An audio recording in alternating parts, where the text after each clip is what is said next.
kita dan untuk sekeliling kita. Menumbuhkan sikap peduli kepada kaum jelas, karena zakat itu ingat harta, halmal ya, harta yang dikeluarkan. Maka itu akan berikan bentuk keberuntungan. Karena kalau kita lihat itu mereka yang tentu membutuhkan atau perlu dibantu. Memberdayakan ekonomi dan sosial umat. Ya, tentu dalam rangka upaya untuk memberdayakan ekonomi dan sosial umat. Inilah bedanya ibadah zakat dengan ibadah yang lainnya. Mungkin sholat, puasa itu tentu dari kita oleh kita. Untuk kita, nah tentu kalau zakat itu tidak demikian. Dari kita, oleh kita, untuk kita, tetapi dalam artian pemberiannya itu harus melalui. Zakat itu tidak boleh ke kita, ke anak kita, ke istri kita, tidak boleh, harus melalui. Harus kepada yang pihak lain yang tentu, pihak lain itu pihak-pihak yang atau hak orang-orang yang berhak menerima zakat. Memberdayakan ekonomi, karena ini jenis harta, jelas bisa membantu perekonomian. Maka kalau pada zaman Rasul, zakat itu merupakan sumber pendapatan utama, ya, dan masuk kepada kebijakan fiskal. Kebijakan fiskal. Dan itu dalam konsep keuangan Islam itu zakat itu menjadi urutan pertama sumber kebijakan, sumber penerimaan negara. Maka memberdayakan ekonomi. Kalau konteks hari ini jelas sama juga, meskipun tidak masuk menjadi APBN, kan, berbeda dengan pada masa Islam. Kemudian mengikis sifat fikih dan rakus terhadap jelas, ya. Jadi jangan harus seolah-olah akan itu maka dibawa mati, ingat ya. Kita itu meninggal membawa apa? Bukan membawa harta, membawa amalan-amalan kita. Dan apa yang kita miliki, harta yang kita miliki itu akan dihisab. Nah, kemudian kita jangan rakus juga ya.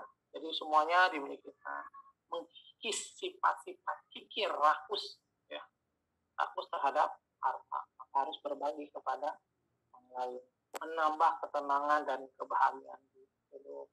Ya, dengan membayar zakat, menenangkan jiwa, pikiran, lahir batin ya, gitu. Kebahagiaan ya, jelas. Tujuannya adalah untuk kebahagiaan dunia akhirat. Bagaimana tujuannya harus kalah ya. Allah itu kan kebahagiaan dunia akhirat. Tidak hanya mengurusi duniawi saja, terus harta. Di mana harta yang itu sebagai penunjang, sebagai sarana, sebagai media ibadah kita. Jadi dengan harta. Ya. Nah, itulah salah beberapa berzakat.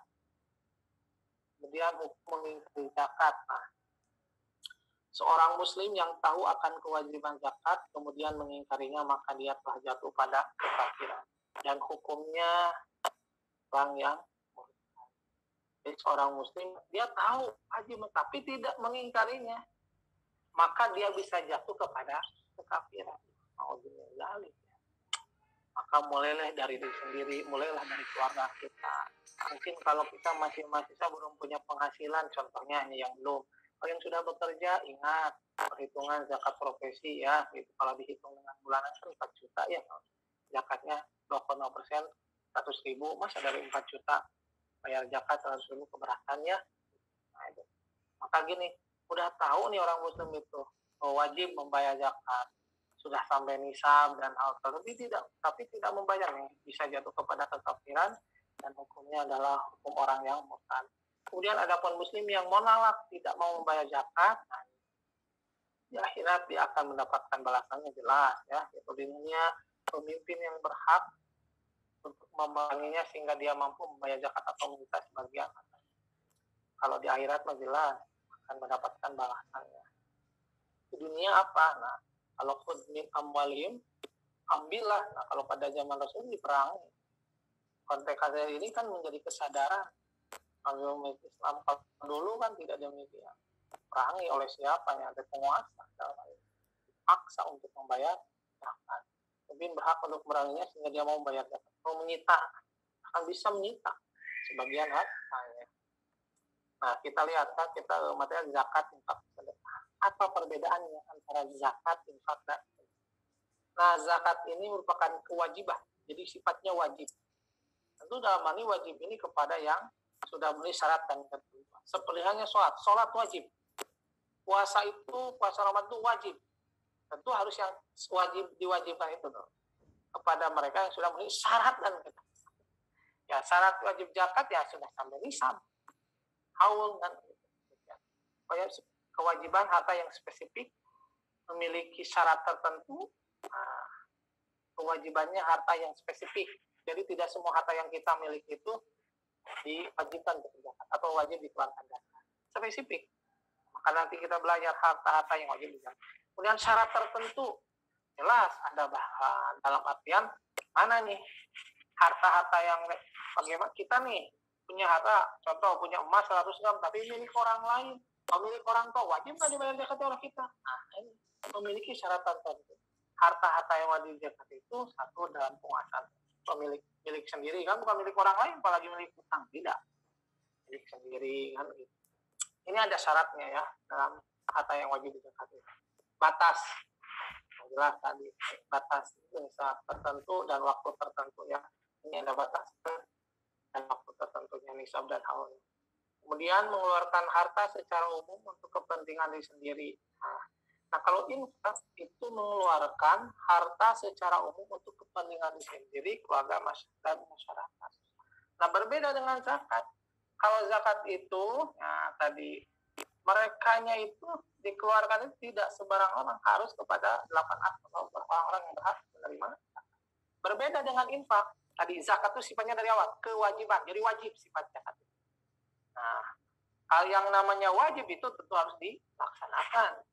Apabila tidak dilaksanakan, tentu tadi kalau dalam kita lihat nih, hukum mengingkari zakat itu bisa dijatuhkan jatuh pada kekafiran. Jadi, kemudian kalau infak itu mengeluarkan harta secara umum. Kalau zakat itu spesifik nih, karena ada harta-harta yang wajib dijakatinya ya. Nah, kalau infak itu hartanya bisa apapun itu, ya bisa kita berinfak. Contoh dalam bentuk uang ya. Nah, kita punya 1.000 bisa infak 2.000, 3.000, 4.000, 5.000. Nah, boleh saja. Secara umum ya gitu. Ya gitu. Berapapun, kapanpun, dimanapun, tidak ada batasan, waktu tertentu, tidak ada batas minimal 100.000, 2.000, 3.000, 4.000 ya. Boleh saja. Ya. Itu kalau zakat kan tidak demikian, ada batasan. Kalau tadi zakat profesi itu minimal kan, kalau yang berpenghasilan 4 juta per bulan tuh, nah, kali 2,8 kan 100.000, berarti 100.000.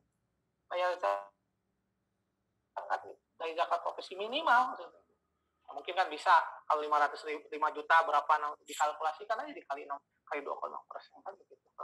Kalau infak ini bisa hartanya secara umum, kepentingan diri sendiri untuk kita, nah, keluarga dan masyarakat kita bisa keluarga dan masyarakat secara umum ya, untuk kepentingan diri sendiri, keluarga dan masyarakat. Kalau zakat itu dikeluarkannya tadi ada 8 aspek. Kemudian kalau sedekah maknanya lebih luas lagi, bisa berarti infak zakat atau kebaikan non materi atau non materi. Sedekah terbagi menjadi wajib. Nah, sedekah yang menjadi wajib itu bentuknya zakat, dan sedekah berbentuk sunnah itu namanya infak. Jadi kalau sedekah itu dalam arti luas. Bahkan kalau sedekah itu bisa tidak dalam bentuk materi ya, non materi, contohnya senyum. Ataupun kita bersedekah kalau ada nemu di jalan ya, ada duri atau apa, kita mengendahkan, itu udah sedekah juga. Ya, sedekah itu bisa dalam bentuk materi.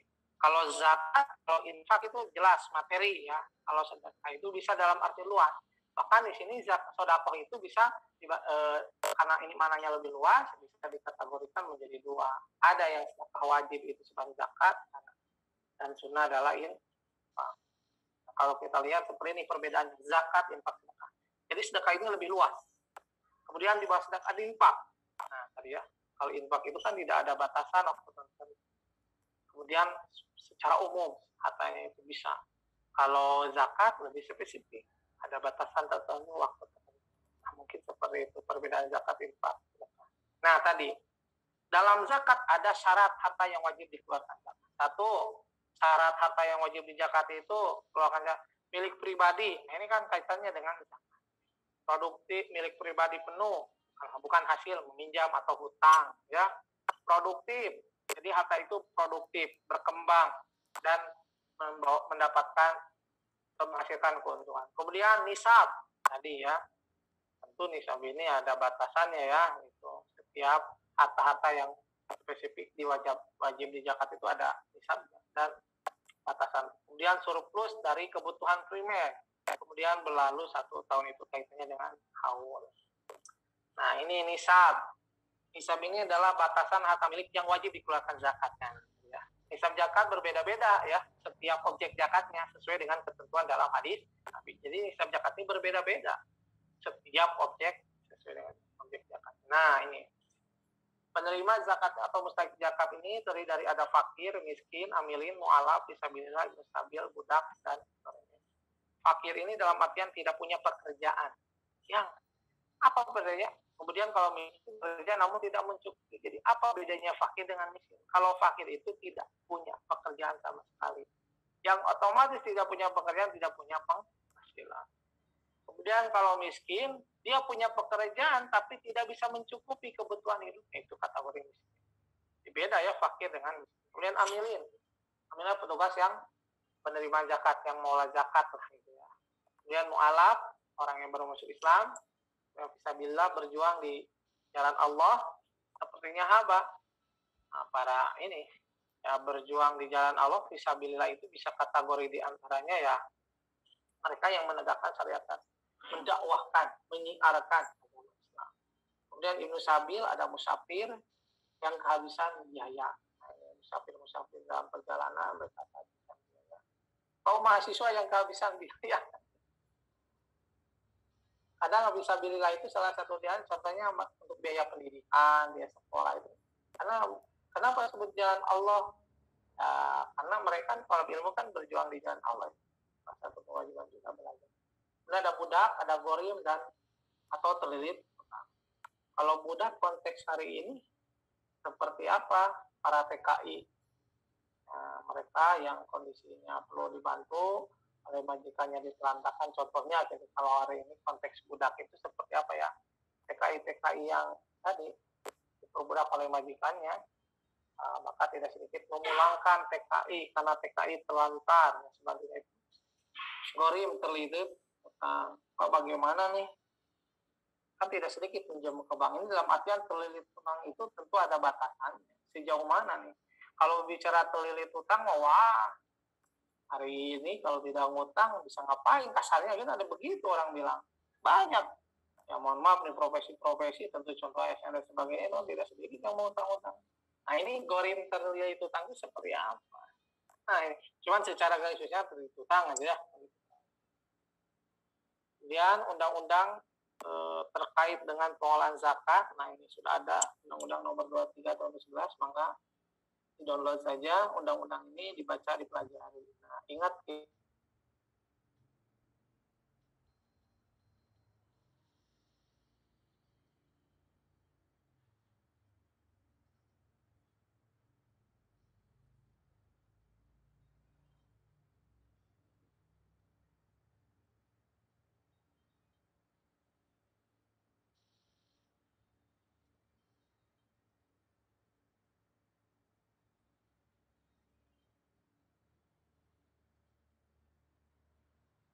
Apanya kemana kan? Soalnya capek.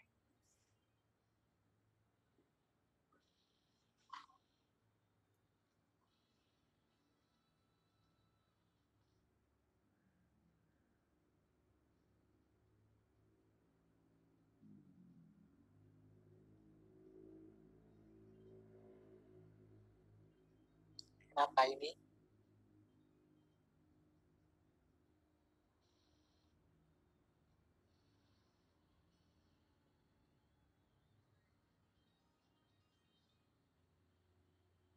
Mohon maaf ya, ini laptopnya habis baterai.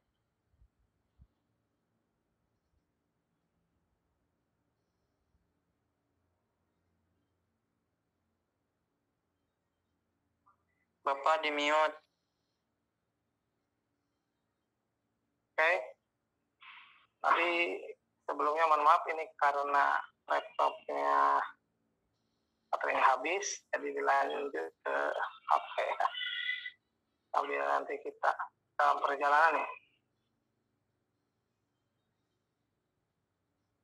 Bentar ya.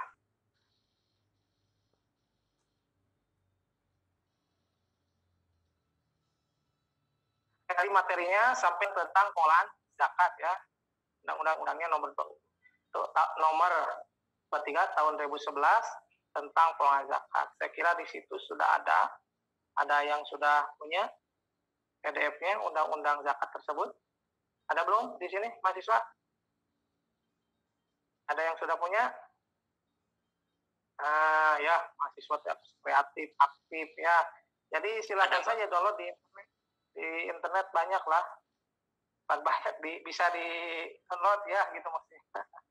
Undang-undang tentang pengolahan zakat. Itu bisa menjadi rujukan penopang dalam teknis pelaksanaan pengolahan zakat di Indonesia. Berdasarkan undang-undang tersebut, institusi pengolahan zakat itu ada 2 ya, ada 3 ya, ada Basnas, ada LAS, ada UPZ ya di sana itu.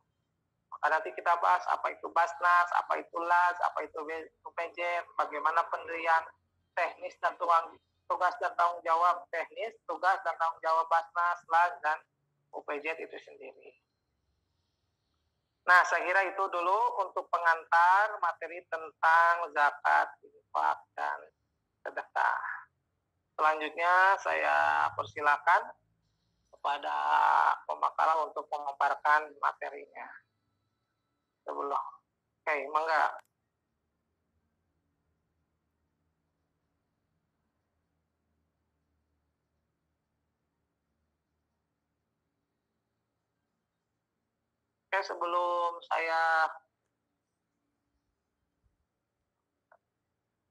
Oke, sebelumnya nanti kalau saya tidak bisa sampai selesai, nanti dibuat laporan diskusinya ya, pertanyaan dan jawabannya apa saja. Kemudian untuk absensi di INOS sudah bisa diisi, silakan dibuka presensi kehadiran di INOS-nya. Yang kedua, Google Form yang dibuatkan oleh Kosma, silakan di-share di grup. Kemudian setelah itu setelah selesai perkuliahan, 5 menit setelah selesai perkuliahan, segera di-share atau dikirim ke saya rekapan absensinya ya. Oke, mangga dilanjut. Makasih Bapak.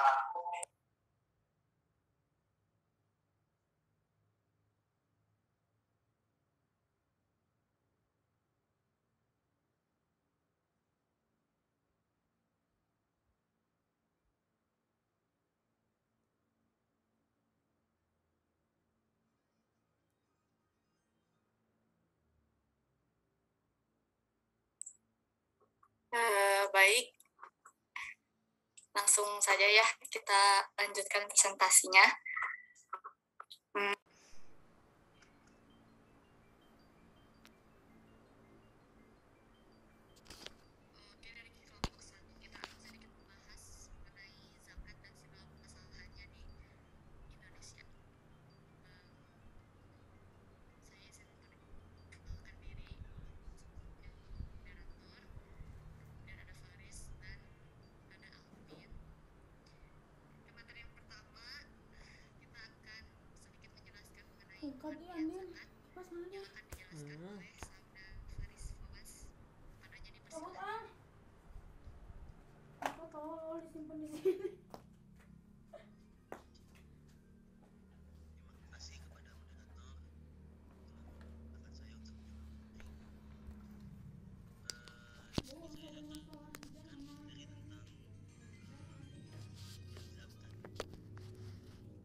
Setahun sekali yang sebelum Lebaran tuh.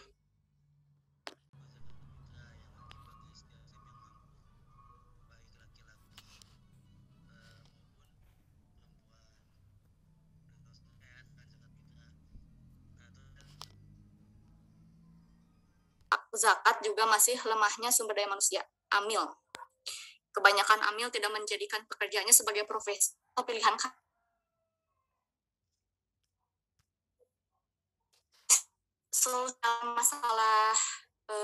Beberapa masalah yang kita jelaskan ini adalah dengan menggunakan metode AHP atau analitik hierarki proses, gitu ya. Nah,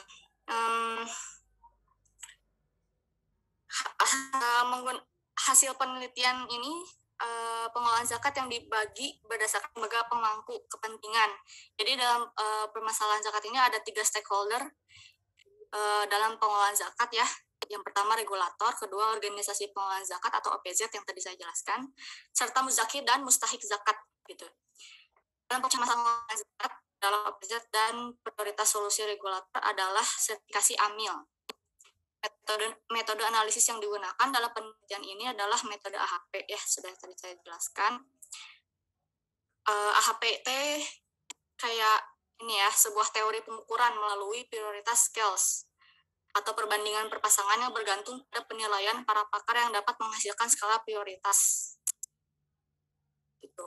Nah, AHP ini terdapat beberapa prinsip dasar ya. Yang pertama decomposition, comparative judgment, dan synthesis of priority. Nah, decomposition ini artinya memecah persoalan yang utuh menjadi unsur-unsurnya sampai tidak mungkin dilakukan pemecahan lebih lanjut, sehingga didapatkan beberapa tingkatan dari persoalan tersebut. Kemudian yang kedua, comparative judgment. Artinya, melakukan perbandingan antar elemen-elemen dalam hierarki yang disajikan dalam perbandingan ini dilakukan dengan cara berpasangan antar elemen. Cara ini disebut juga sebagai pairwise comparison. Sementara itu, hasil akhir dari seluruh prioritas adalah melakukan synthesis of priority. Nah, itu adalah beberapa solusi ya untuk mengatasi permasalahan-permasalahan zakat yang ada di Indonesia ini. Begitu. Ini ada tahapan untuk penelitiannya ya. Yang pertama ada konstruksi model. Konstruksi model AHP disusun berdasarkan kajian pustaka secara teori maupun empiris. Penelitian ini melibatkan 4 orang informan yang terdiri dari visi zakat.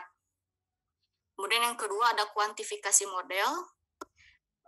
Kuantifikasi model ini menggunakan pertanyaan dalam kuesioner berupa perbandingan berpasangan atau pairwise comparison antar elemen untuk mengetahui mana di antara keduanya yang lebih penting.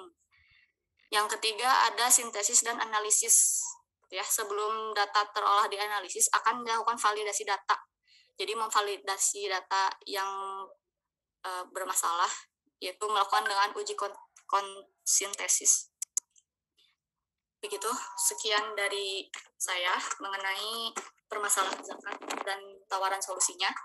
Kemudian selanjutnya akan materi mengenai membangun fondasi ekonomi umat Islam Indonesia melalui zakat yang akan dijelaskan oleh Saudara Alpin. Kepadanya dipersilahkan. Terima kasih kepada Saudari Kintan. Ya, sekarang saya mau menjelaskan tentang membangun fondasi ekonomi umat Islam Indonesia melalui zakat. Permasalahan dinamis memerlukan strategi dan kebijakan yang sangat efektif. Begitu banyak opsi dan salah satunya melalui zakat yang sudah sering dikaji hingga diprediksi keberhasilannya. Apabila dioptimalkan secara baik, maka akan menjadi suatu solusi untuk membangun perekonomian. Tetapi ada juga permasalahan dari pengumpulan dan penggunaan zakat tersebut.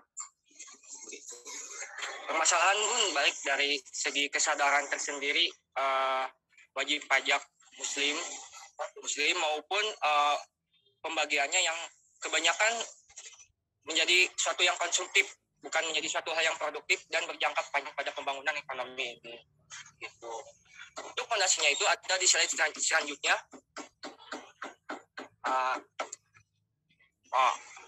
Admin, ya, makasih. Nah, yang pertama adalah mendorong, membantu, membina dan membangun kaum duafa yang lemah pada dengan materi sekedar untuk memenuhi kebutuhan pokok hidupnya. Bukan berarti kita zakat itu bukan memberi, kita zakat atau memberi itu nggak boleh secara kebutuhan pokok begitu jadinya. Jadi harus bisa juga boleh kebutuhan pokok juga, tapi lebih baik lagi yang produktif juga begitu. Ada berdampak menjadi berkepanjangan.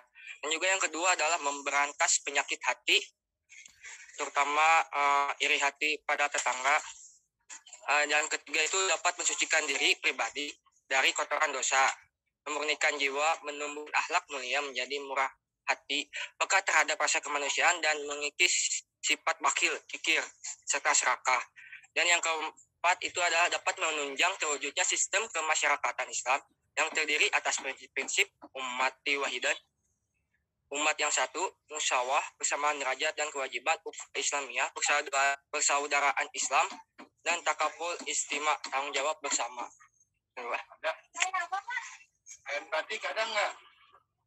Menjadi unsur penting dalam keseimbangan dalam distribusi harta sosial distribution dan keseimbangan tanggung jawab individu dalam masyarakat. Dan zakat adalah ibadah maliyah yang mempunyai dimensi dan fungsi sosial ekonomi atau pemerataan karunia Allah Subhanahu wa taala, dan juga merupakan perwujudan solidaritas sosial. Dan juga yang terakhir itu mewujudkan tatanan masyarakat yang sejahtera di mana hubungan seseorang dengan yang lainnya menjadi harmonis. Itu dari saya. Terima kasih. Saya kembalikan lagi ke Prof. Terima kasih kepada saudara yang menjelaskan materinya. Selain bertanya, dipersilakan.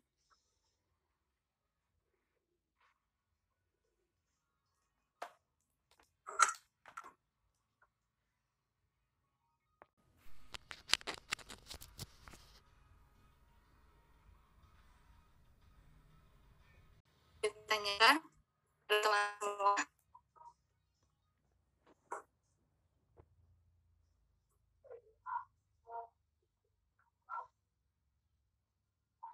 Nah, si Bapak Muslim.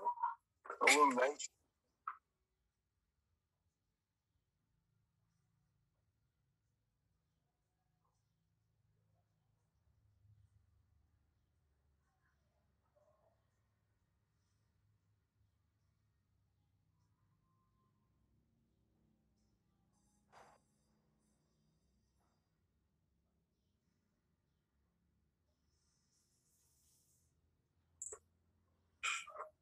Ada yang mau nanya nggak?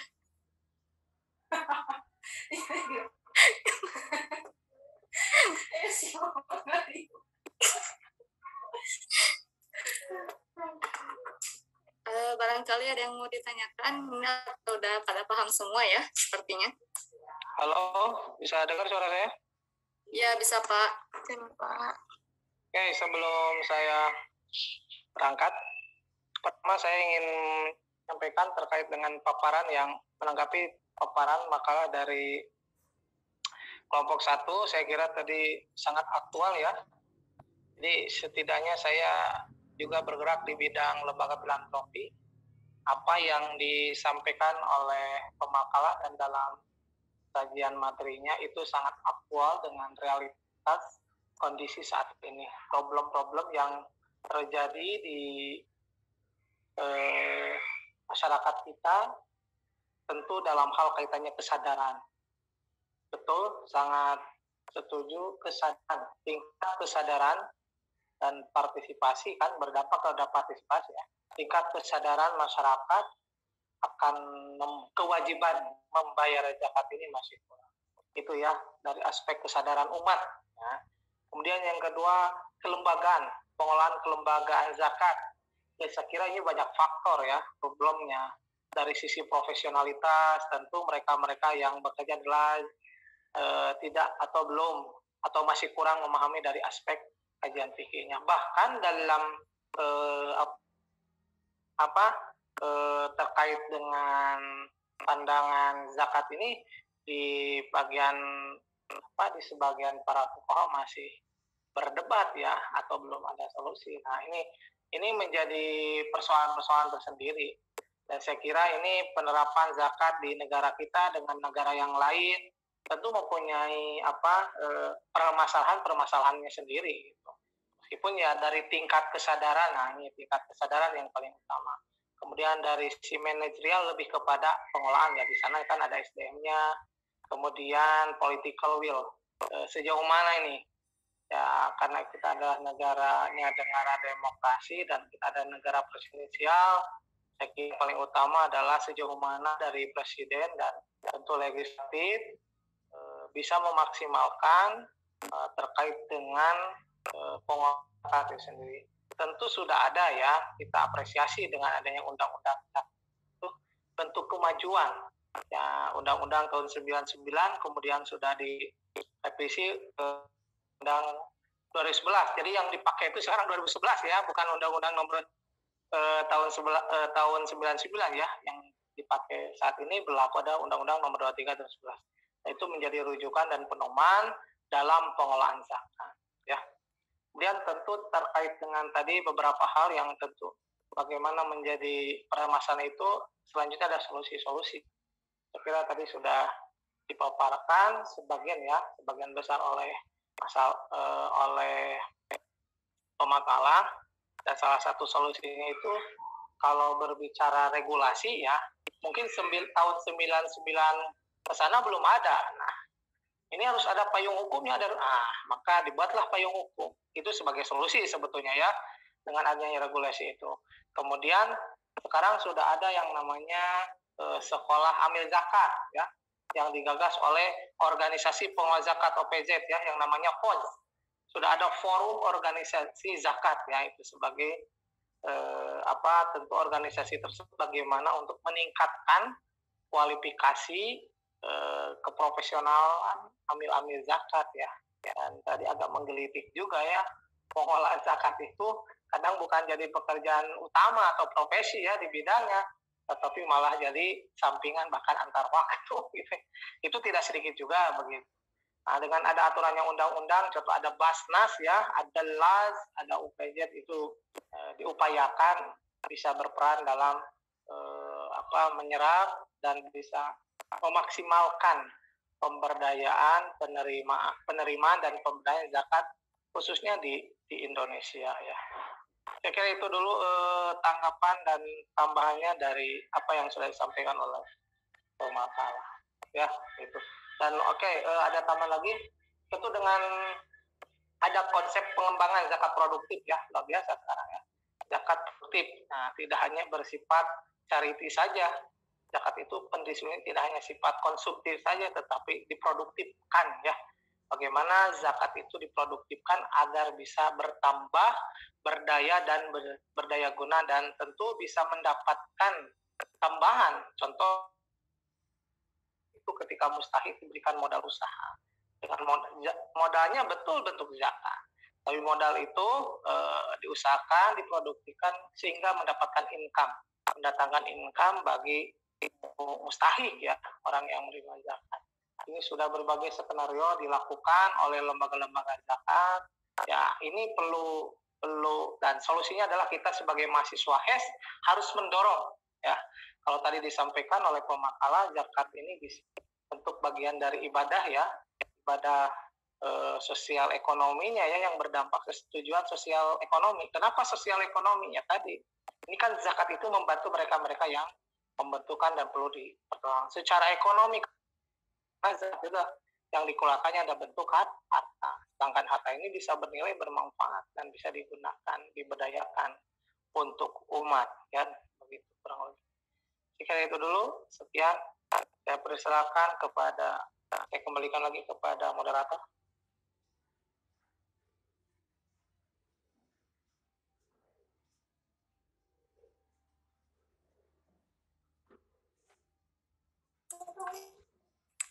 Iya, dipersilahkan. Mungkin ada yang mau bertanya kepada teman-teman atau udah pada paham semua?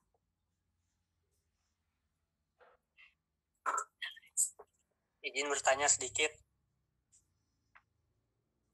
Ya, siapa? Haddad. Oh, Haddad. Oke, boleh.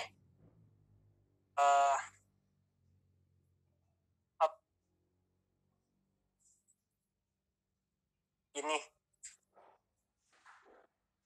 mungkin ini permasalahan mekanismenya ya, boleh nggak nanya itu? Boleh, coba. Boleh. Ketika seorang itu seorang wajib pajak itu memiliki utang, yang harus diutamakan itu membayar utangnya dulu atau membayar pajak itu. Terus ini satu lagi ya. Ya boleh. Sebagai mahasiswa gitu, apa sih, adakah solusi yang kita bisa lakukan untuk menambah kepekaan masyarakat terhadap membayar pajak? Tuh. Oke. Terima kasih pada Saudara Haddad atas pertanyaannya. Kita tampung dulu ya. Barangkali yang lain ada yang mau nanya lagi?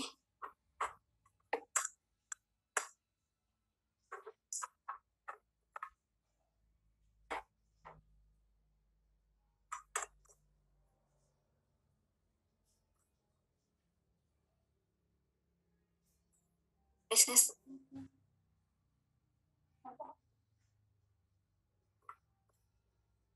Ini istilahnya wifi baru. Nggak ada ini. Nggak nih.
Kepada Saudara Haddad, mungkin maksudnya kalau apabila kita punya hutang itu diutamakan membayar hutang dulu atau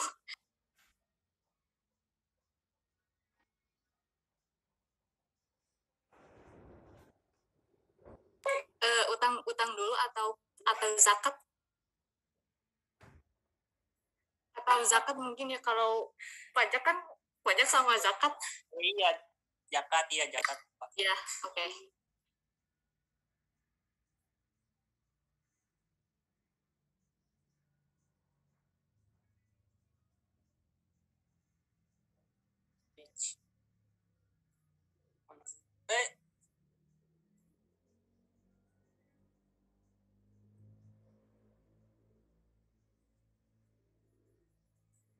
Mohon maaf ya, ada gangguan. Di sininya sedikit ada gangguan, jadi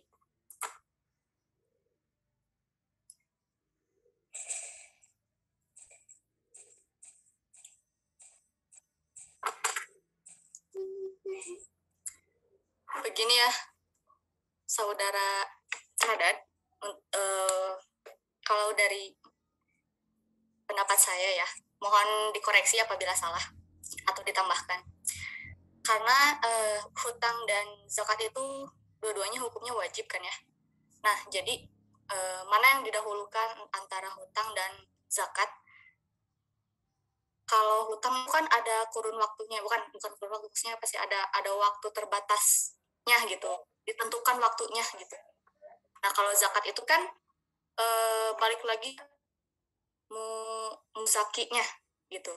Kalau misalkan memang ada rezekinya, pasti tidak ada waktu yang ditentukan gitu ketika kita akan membayar zakat. Nah, kalau hutang itu kan misalkan kita hutang ke bank gitu, kan ada waktu yang ditentukan, misalkan sampai tanggal berapa ya, pasti diutamakan hutang dulu. Jadi dilihat dari ketentuan waktu gitu sepertinya. Mungkin ada yang mau nambahin dari yang lain? Sekian dari jawaban saya, Haddad. Mungkin dari kelompok yang lain, kepada Faris, Saudara Faris dan siapa? Jajang dan Boleh. ini screen-nya udah kelihatan nggak? Belum.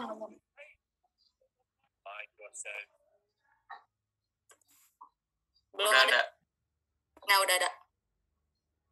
Nah mungkin Jajang nambahinnya dari PPT yang sebaba ya, bahwa syarat-syarat zakat itu ada 5 nih yang di PPT tadi, dan salah satunya yaitu hartanya harus milik pribadi penuh dan bukan hasil pinjaman atau hutang. Jadi kemungkinan harus diutamakan hutang dulu sebelum berzakat gitu, kurang lebihnya seperti itu. Jadi kalau misalkan mau zakat itu hartanya harus dibersihin dulu, harus sepenuhnya milik pribadi. Mungkin itu. Nuhun. Jajang tolong balikin lagi tadi share screen-nya, mau di screenshot dulu. Oke, benar. Mantap. Yang lain mungkin kepada saudara Faris. Udah kelihatan? Nah, oke, terima kasih udah ada screenshot. Cukup. Udah cukup Tan.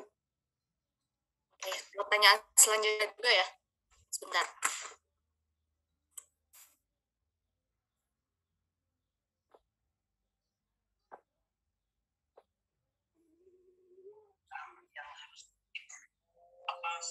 Adakah solusi yang kita bisa lakukan untuk menambah kepekaan masyarakat terhadap membayar pajak? Sebagai mahasiswa, apa sih? Adakah solusi yang kita bisa lakukan untuk menambah kepekaan masyarakat terhadap membayar pajak? Terima kasih pada saudara Haddad atas pertanyaannya, kita tampung dulu ya.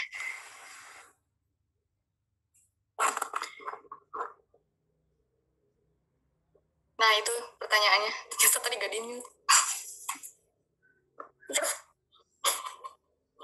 Pertanyaan Haddad yang kedua kan, sebagai mahasiswa adakah solusi untuk menambah kepekaan masyarakat untuk membayar zakat ya? Kalau dari someone who can get things done. I like that. Until next.